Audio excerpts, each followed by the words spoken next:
Virudhunagar Bharathi colony பகுதியில் உயர் மின்னழுத்த கம்பி உரசி லாரியில் தீ விபத்து ஏற்பட்டது. இதில் சுமார் 10 லட்சம் ரூபாய் மதிப்பிலான பொருட்கள் எரிந்து நாசமடைந்தன. இதுகுறித்த கூடுதல் விவரங்களை நமது செய்தியாளர் ராஜேந்திரனிடம் கேட்கலாம். ராஜேந்திரன், இந்த விபத்து எப்படி ஏற்பட்டது? பத்மபிரியா, இப்ப பார்த்தோம்னா இந்த விபத்து வந்து இப்ப நடந்த ஒரு மணி நேரம் தான் ஆயிருக்கு. இதுக்கு இந்த பாரதி காலனியில இருக்க ஒரு தனியார் பிளாஸ்டிக் தொழிற்சாலை, இதுக்கு மூலப்பொருட்களை ஒரு மினி லாரியில பெங்களூர்ல இருந்து நேற்று ராத்திரி புறப்பட்டு இன்னைக்கு இப்ப காலையில தான் வந்திருக்கு. வர்ற வழியில அந்த தொழிற்சாலைக்கு போற வழியில பார்க்கும்போது அந்த உயர் அழுத்த மின் கம்பி எல்லாமே ரொம்ப தாழ்வா இருக்கு. மேல இந்த லாரியில சரக்குகள் அதிகமான உயரத்துக்கு ஏற்றி வந்ததுனால அந்த மின் கம்பி எல்லாம் உரைச்சினதுனால தீப்பிடிச்சிருக்கு. தீப்பிடிச்சல இந்த தீப்பிடிச்சு இந்த தீ எரியற பார்த்த டிரைவர் சங்கராஜிக்கிறாரு. உடனே லாரியை நிறுத்திட்டு அந்த இடத்துல இருந்து குதிச்சு தப்பிச்சு ஓடிட்டாரு. பத்மபிரியா. ராஜேந்திரன், இந்த தீ தற்போது அணைக்கப்படுவதற்கு என்னென்ன முயற்சிகள் எல்லாம் மேற்கொள்ளப்பட்டு வருது? தமிழரசு பாத்தீங்கன்னா இப்ப விருதுநகர் தீயணைப்புத்துறை அலுவலகத்திலிருந்து இப்ப 2 தீயணைப்பு வண்டிகளும்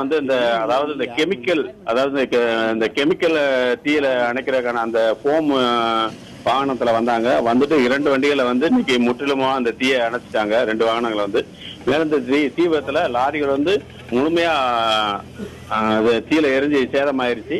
மேலும் பார்த்தோம்னா இந்த மக்கள் என்ன சொன்னாங்கன்னா, நிறைய இடங்கள், அதாவது தொழிற்சாலை இருக்கிற இடங்கள இதுமான உயர் அழுத்த மின் கம்பிகள் அதிகமா தாழ்வாகவே இருக்கு. இதை இந்த கம்பிகளை இழுத்து கட்டி அதாவது விபத்துகள் இல்லாம இருக்கணும்னு சொல்லி இப்போ மக்கள்லாம் கோரிக்கை விடுத்திருக்காங்க. தமிழரசு. ராஜேந்திரன், இது பிளாஸ்டிக் தொழிற்சாலைன்னு நீங்க குறிப்பிட்டிருந்தீங்க. எரியறது பிளாஸ்டிக் பொருட்களான அங்க இருக்கிற மக்களுக்கு மூச்சு திணறல் உள்ளிட்ட பிரச்சனைகள் வர வாய்ப்பு இருக்கு. அங்க தொழிற்சாலையில வேலை செஞ்சுட்டு இருந்த ஊழியர்கள் பாதுகாப்பான இடங்களுக்கு எடுத்து செல்லப்பட்டிருக்காங்களா? தற்போதைய நிலவரம் என்ன?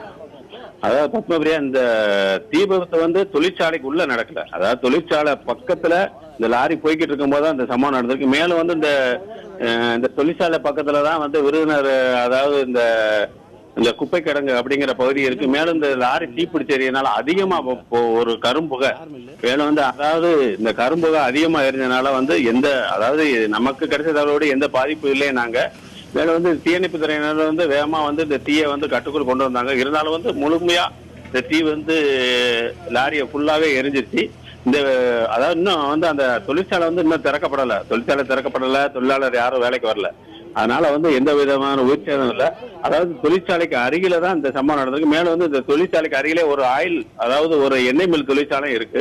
அதனால இந்த எண்ணெய் மில் தொழிற்சாலைக்கு எந்த பாதிப்பு இல்லாம தீயணைத்துறையினர் முற்றுமா அணைச்சிட்டாங்க. பத்மபிரியா. ராஜேந்திரன், இந்த தீ விபத்து குறித்து காவல்துறையினர் விசாரணை தொடங்கிட்டாங்களா?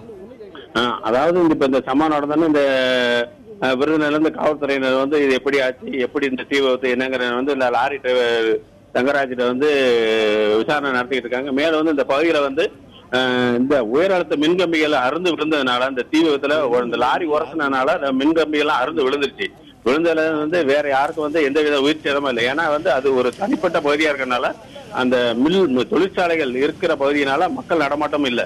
உடனே அங்க இருக்க பகுதி மக்கள் உடனே மின்சார அலுவலகத்தை தகவல் கொடுத்து உடனே மின்சார துண்டிக்க நிறுத்திட்டாங்க. பயிர் சர்வீஸ் உடனடியாக நடவடிக்கை எடுத்தனால வேற, அதாவது மனிதர்களுக்கு எந்தவித உயிர் சேதமும் இல்லை, பொருள்களுக்கு மட்டும்தான் சேதம் ஏற்படும். பத்மபிரியா.